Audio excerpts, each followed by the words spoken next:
Kad ir draugiškas rungtynės rezultatas, na, ne pats svarbiausias dalykas, tačiau ir pačios varžybos nedžiugina. Be abejo, kaip žaidėm su gera komanda, su patyrusia vis tai komanda, nors jauna komanda, bet tikrai patyrusi žaidėjai gana stipriai apšaudyti įvairaus rango jau rungtynėse ir varžybose, taip kad nebuvo lengva. Ir aišku, išėjus iš Šiaulių komandos Brandoliui, kuris galbūt apsprendė tokias geros pabaigos, ta gerą sezono pabaigą tų žaidėjų komandai jau nebėra. Taip, kad didelė dalim nebėra, reikia viską lipdyti iš naujo. Paprasčiausia tos rungtynės rodo, kad mes dar didelių ieškojimų keliai.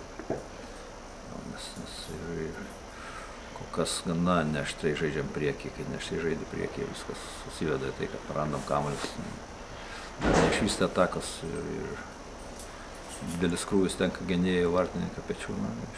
Šiandien nesusitvarkėme viso to, nes žaidam prieš tikrai tos pajėgius legionierius.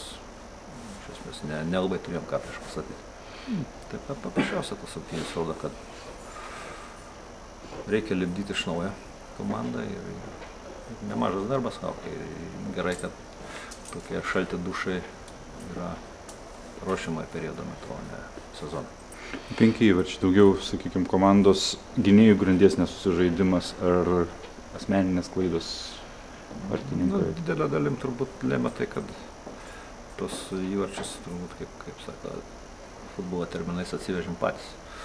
Ypatingai pirmam kėliny, kur tiesiog iš esmės beveik niekas negrasina vartam ir staiga kažkokia gruboka klaida ir žiūrim, kad tenka imti kamuolį iš tinklo. Ką padarys, yra kur dirbti ir nėra kam nusiminti, paprasčiausiai reikia toliau dirbti ir viskas. Tokio ypatingai baisaus nematau, paprasčiausiai tos rungtynės atskleidžia, kad nėra silpnų vietų, matome jas ir stengsime taisyti ir viską.